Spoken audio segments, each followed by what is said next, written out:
There are exactly 1,320 possible three-note groupings in Western music.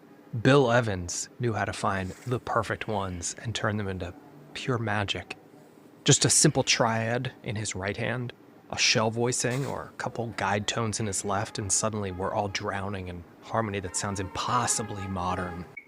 Meanwhile, us guitar players, we spend years chasing seventh chords, drop voicings, stacks of upper extensions, desperately trying to glue together as many complicated shapes as possible, and yet somehow it still doesn't sound as natural or as sophisticated as our piano playing brothers. But what if the problem isn't that the guitar is some kind of broken orchestra, or even that we're not practicing enough? What if the real issue is that we've been looking at harmony the wrong way? What if we stopped thinking like guitarists and started thinking like a Bill Evans-style pianist right here on the fretboard? Today, I'm going to show you a 5-minute listening exercise that unlocks each of the 1,320 triads you can superimpose over any chord, and how to use them to build up voicings and modern scales, arpeggios, and unexplored triad pairs. In the melodic triads world, we call this the imaginary piano player framework. And once you see it, it will completely change what you think is possible on guitar. It's the approach I used to rebuild my own harmonic and melodic language after brain disease forced me to start over. And it's the same system that helped my student Gary. Helps me develop a much more concrete musical language. Both linearly and harmonically, everything's improved. If you're a returning subscriber, give me a thumbs up, drop a comment below, let me know what you've been working on. If you're new here, I'm Jordan. I studied and played with Schofield, Rosenwinkel, and Peter Bernstein. I taught jazz at NYU and Fordham here in New York City. Then a mysterious brain disease took away my ability to play and forced me to start over. I started this channel to share the wisdom of my mentors, what worked for my students, and the breakthroughs I discovered starting again with you. I hope by the end of this video you'll be interested in subscribing and hanging for a while. I'm going to break this video down into 3 parts. Part 1, the ear. I'll demonstrate a 5-minute listening exercise that reveals every possible 3-note grouping from all 1,320 that can work over any chord family. Part 2, the formula. I'll show you a simple formula that can turn any triad into an impossibly hip modern voicing. Part 3, the language. I'll show you how to turn that same triad into a complete living language filled with modern scales, arpeggios, and triad pairs that bring your harmony to life. Part 1, the ear, a 5-minute listening exercise. Okay, there are 1,320 possible combinations of 3 notes in Western music. Now, that number does include all 3 inversions of each grouping, so technically there are only 440 unique combinations, but we're going to handle inversions differently than you're probably used to, using a Bill Evans style approach. That's coming in part 2. Here's the good news. In my own practice and with my students, we usually simplify this entire universe down to just major and minor triads. That's it. And believe it or not, that's more than enough to play over basically any chord type you'll ever run into. So if you're a little newer to this, don't worry. You don't need to spend the next 50 years cataloging 1,320 shapes. You'll still cover all the bases with just basic major and minors. But in this video, we're going to push a little further and explore something unconventional, a triad type you probably haven't used before. And that's where things get really interesting. So how do we discover which of the 1,320 triads, or 440 factoring for inversions, actually work over any given chord family? For that, we're going to borrow a 5-minute listening experiment I learned from one of my mentors, Stefan Harris. Here's how it works. Step 1, we're going to take a chord family. Today, we'll use major 7. Step 2, we're going to test out and listen to each of the 12 chromatic notes one at a time against the shell voicing of that chord. For each individual note, the question isn't what chord tone is this? It's simpler. It's, does this note feel embraced into the shell voicing like it belongs? Does it create a singularity with the underlying shell voicing, or does it clash, creating a bitonal effect where the two sounds don't quite meld together? If it's embraced, we're going to write that note down because later it can be used to build upper structure triads. If it clashes, we leave it out. that sounds abstract, that's okay. I think you'll get the hang of this once we get started. Let's try it out. Here's my E major 7 shell voicing. I'm putting it on the lower 3 strings just like a Bill Evans style pianist, left hand, leaving the top 3 strings free. Now, let's test out our notes. Listen to this first pitch.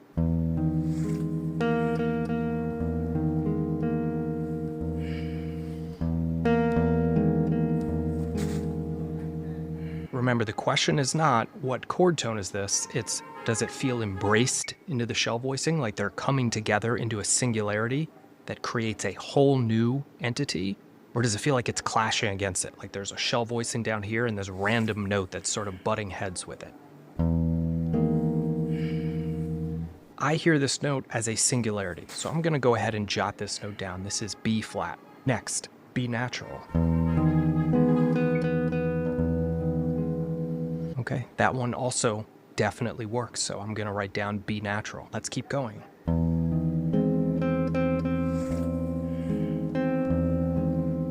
C natural is a singularity. Here's C sharp.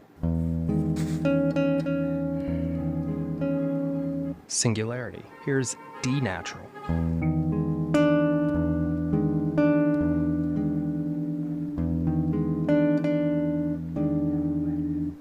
This is not a singularity. I actually love the sound of this, and you might want to use it. I would use this when I'm comping or arranging, but it's not a singularity. It clashes with the shell voicing. It feels out of place, okay? That is what I mean by bitonal. So I'm not going to write down D natural. We're going to keep going to D sharp. Singularity. Here's E.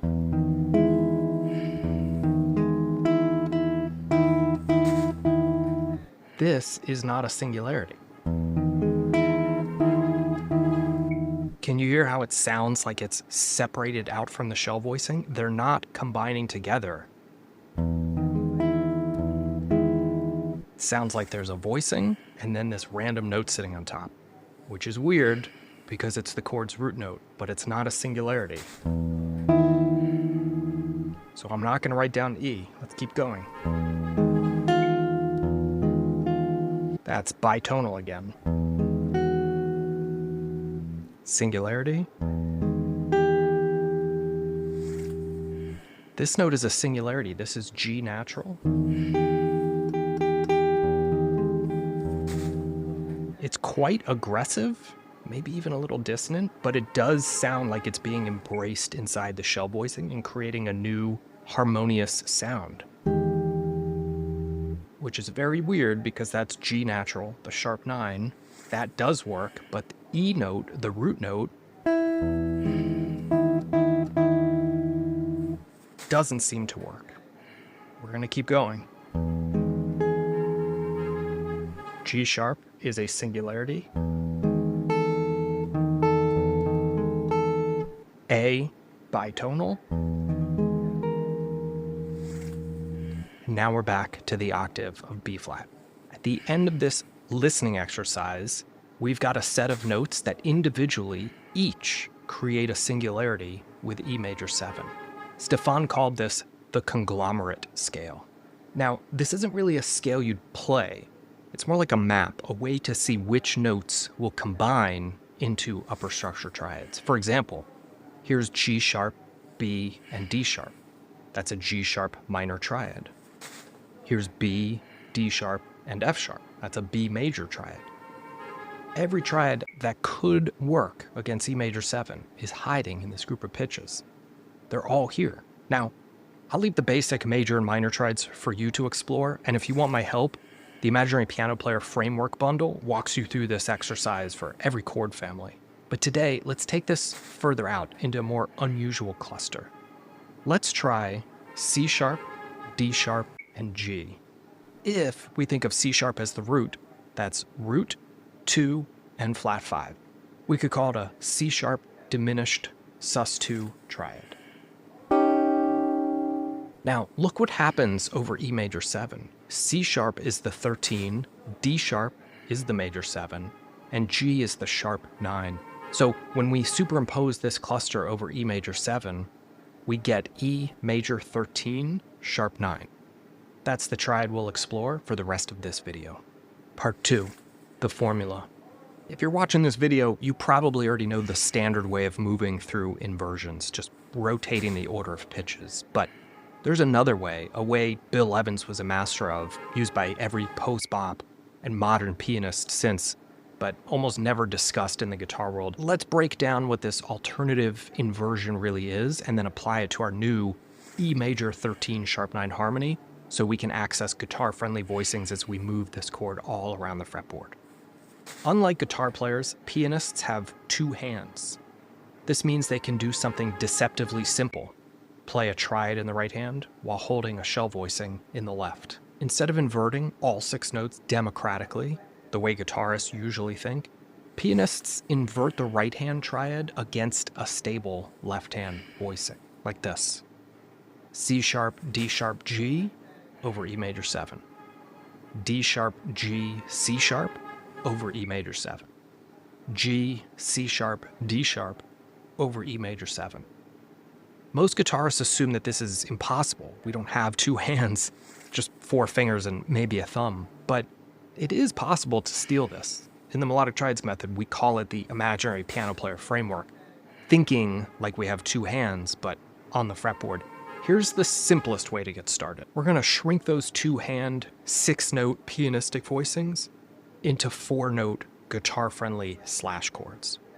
We'll emphasize the C-sharp diminished sus2 triad on the top 3 strings, the pianist's right hand, and then we'll just add 1 supporting note underneath, a simplified version of the pianist's left hand.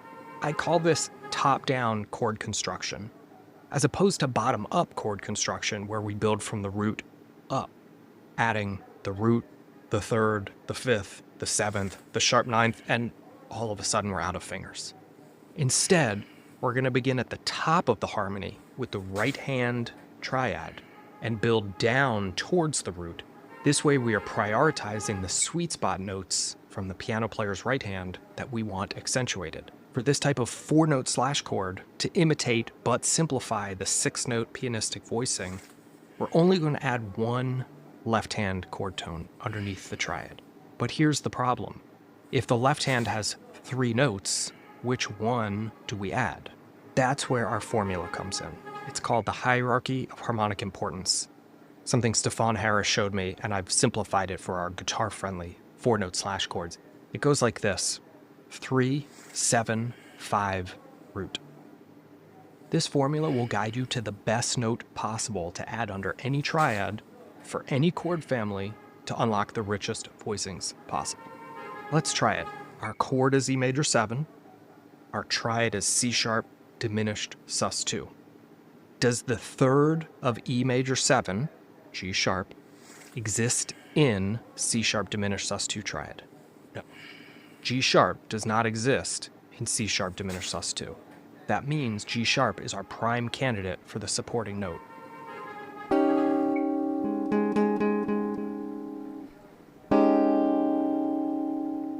Now this voicing sounds great to my ear, but here's the catch. Sometimes you'll run into what I call a parasite sound.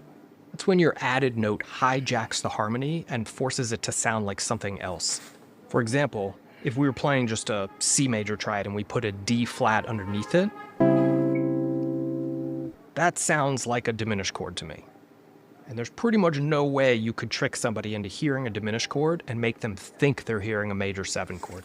So I would avoid this voicing. Or if you used a C major triad and put a D natural note underneath it,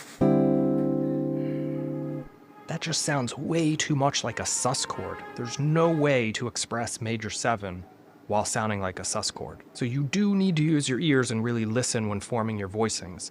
And if that happens, no problem. You just go back to the hierarchy and move down the formula from the 3 to the 7. If the 7 doesn't work, you move to the 5. If the 5 doesn't work, you move to the root, until you eventually land on a note that does work. For today, G sharp works beautifully, so we place it under the triad, and now we've got this voicing. This is a rootless E major 13 sharp 9.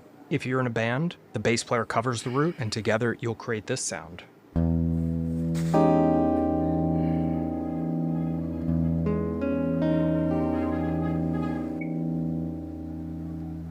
That's E, G sharp, C sharp, D sharp, G.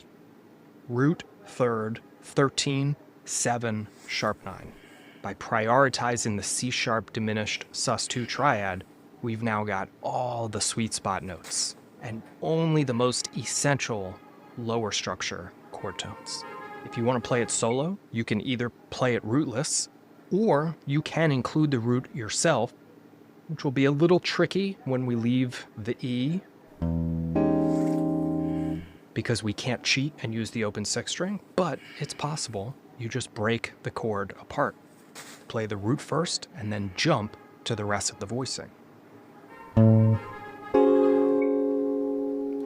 This approach comes directly from the imaginary piano player framework inspired by the great pianists who drop low supporting notes in their left hand while moving colorful voicings in their right.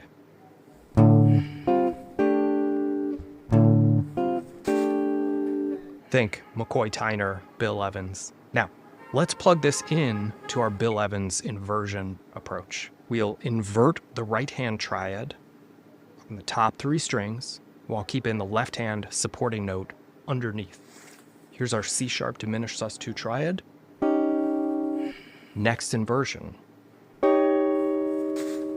Still on the top 3 strings. Now let's add the G sharp note and the open 6th root note. And finally, the last inversion. Here it is with G sharp underneath. You can find all 3 of these voicings notated inside the E major 13 sharp 9 cheat sheet, which is included in the Imaginary Piano Player Framework bundle, linked in the description. That bundle also includes the Sonic Explorer's Guide to the Universe and my altered dominant deep dive in our Bill Evans Fretboard Secrets course. I'll let you grab those resources and work on them in your own time. But now that we've got our 3 voicings down, let's take this to the next step. Part 3, the language.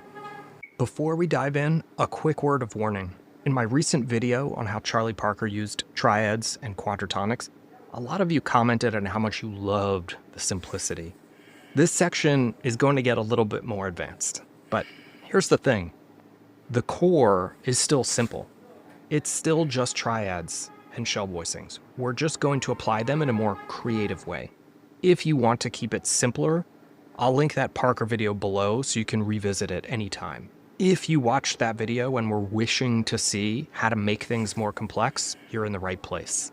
Let's run with it. Arpeggios. Remember the Imaginary Piano Player Framework. Right hand triad, left hand shell voicing. This logic does not just give us voicings, it also gives us fantastic arpeggios. Here's the framework. We arpeggiate the left hand harmony first, and then flow straight into the upper structure triad as we ascend.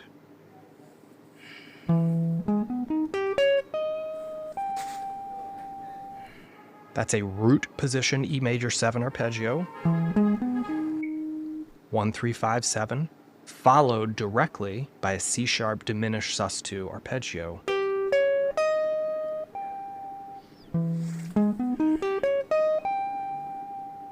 Now remember, our inversions are not democratic. We can invert the chord tones in the lower register, and we can invert the triad in the upper register, but we always keep them stacked separately, just like our imaginary piano player's hands. Triad over basic harmony. Here it is starting on the 7th of E major 7.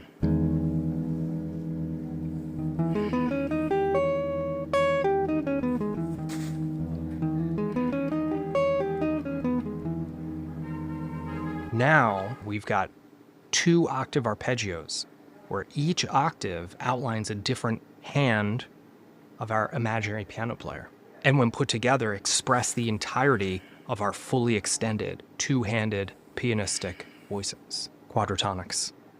Okay, now let's build this out melodically. Just like we added G sharp under the C sharp diminished sus2 triad to create our guitar-friendly slash chord voicings, we can add that same G sharp note melodically, turning the triad into a quadratonic. If you missed the Instabop video where I showed quadratonics in Charlie Parker's music, quadratonics are not just 4-note scales. They're structures designed for organizing melodic tension and resolution and creating instant lyrical phrases. That G sharp should sound and feel like a melodic tension note, craving resolution down to the G natural.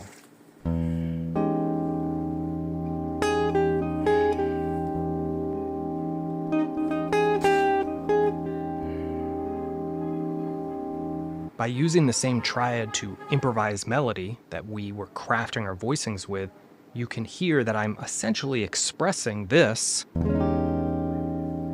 melodically. And by leaning into the tension and resolution of the G sharp down to the G, I'm highlighting the sharp 9 nature of this voicing. It gives me the ability to very quickly and very precisely express this entire advanced harmony with simple phrases and melody.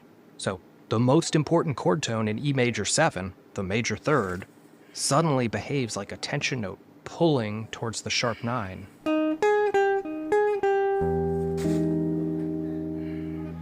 Since we don't actually have two hands, one trick we use in the imaginary piano player framework is what I call the right hand, left hand jumping game. Play a phrase, stab the shell voice. Phrase, shell voicing.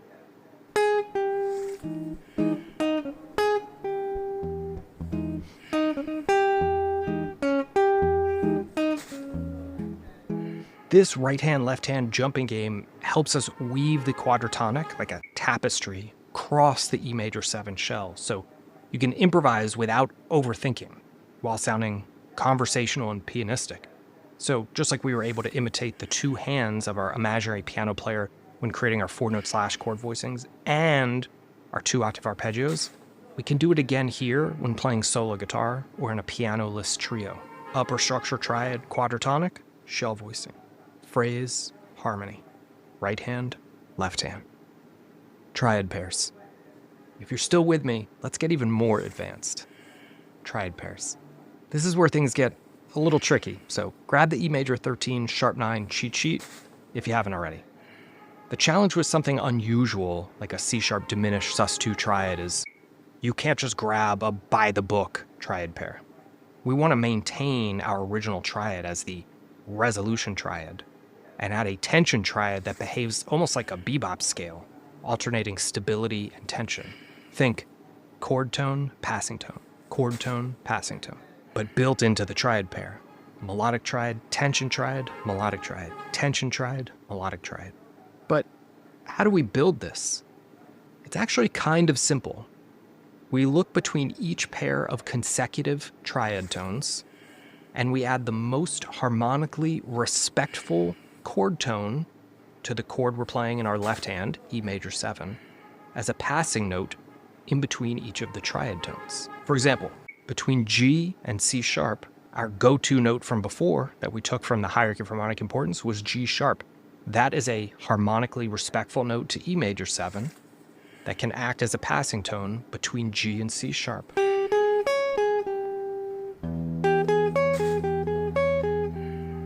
Between D sharp and G, the only option is E natural. It's the chord's root note, so it's not the most colorful, but it respects E major 13 sharp 9 far more than the natural 9 or the flat 9. Between C sharp and D sharp, we have a little bit of a problem. There are no passing tones hiding in between these two notes that are harmonically respectful to E major 7. There's only one note that we can pick, and it's a D natural note. The flat 7 against E major 7. Totally disrespectful, but it is a tension note that will pass us from one triad tone to the next. We will simply have to treat it as a hot potato tension that we play and immediately move through it quickly. If we take these three passing tones and put them together, it gives us a tension triad. Stable melodic triad, unstable tension triad. If we invert through them, we get this effect.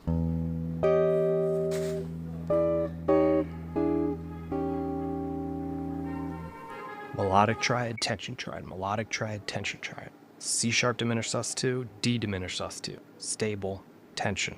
And because we found the tension triad by adding notes that are harmonically respectful to E major 7, aside from the D natural, this triad pair is going to help us express E major 7.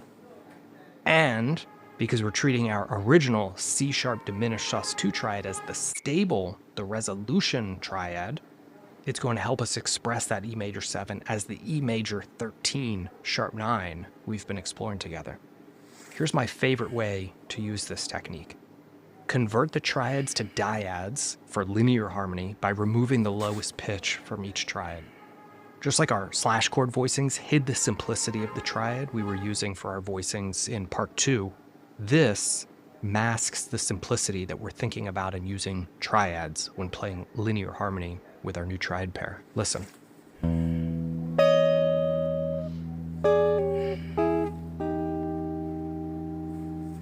This doesn't sound anything like triads to my ear. And check this out. If we start putting the puzzle pieces together,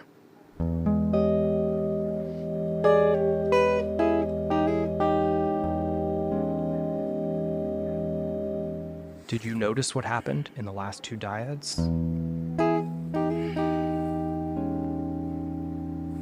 Did you hear tension resolution?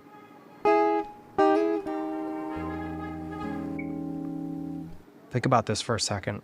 The tension dyad was E and G sharp, the root and major third of our E major 7 chord, craving resolution down to the D sharp and G, the major 7 and sharp 9.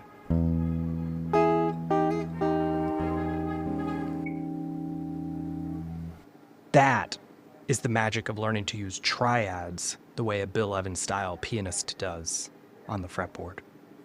I could spend the next 10 years studying chord scale theory, drop voicings, and every possible advanced mode of major 7, and I don't think I would ever stumble upon something quite this hip. But using a 5-minute listening experiment, picking a triad from what I discover, applying a simple formula to that triad for selecting the ideal 4th note to turn it into harmony, and then creating applications for arpeggios, quadratonics, and triad pairs, suddenly we're exploring a harmonic world that for me once felt completely out of reach. Now, if you're feeling a little overwhelmed right now, don't worry. The truth is, for myself and for my students, we usually simplify everything down to just major and minor triads. That's it. And that alone will let you play over basically any chord you'll ever face. If you could get just a couple upper structure triad ideas for dominant, for major, and for minor, you're pretty much ready to unlock a completely new level to your sound. The Imaginary Piano Player Framework bundle is going to walk you through exactly how to do that step by step, focusing down on the essentials so you can actually use this stuff in your own music. And if you want to steal some of the sounds I played in today's videos, I've included the E major 13 sharp 9 cheat sheet for that inside the bundle as well. So grab it with the link in the description. And if today's lesson felt a little too advanced, or if you loved the quadratonics here and want to see how they connect directly to the jazz tradition, click here next and I'll show you how Charlie Parker was using triads and quadratonics as well.